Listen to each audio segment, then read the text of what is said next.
Today in this shop, we are looking at a 2021 Lincoln Navigator that the power vertical or height adjustment on the steering column has stopped working on. When you press the up or down button on the steering column, you just get a buzzing noise on this and the column doesn't move at all. The in-out or extension retraction feature on the steering column still works fine.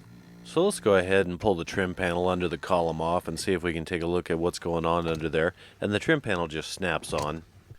There's our extension retraction motor, and our vertical motor is just laying on top of the knee brace. The plastic housing on the motor is broken and allowed it to come apart.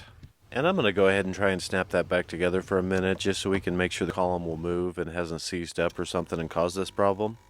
And the column does seem to move freely, so I think we're just going to need a replacement motor here.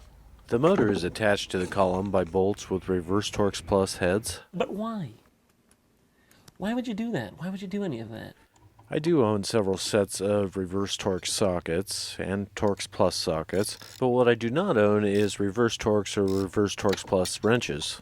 And I did order a set after this. In fact, I ordered a couple of sets, one ratcheting.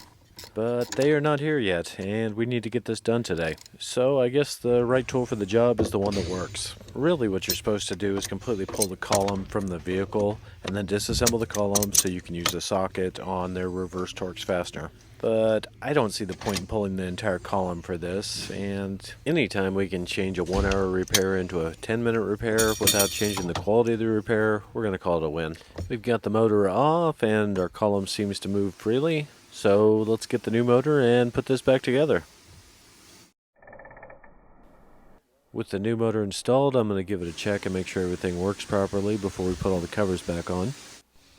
And we'll try everything one more time with everything assembled before we run it out the door.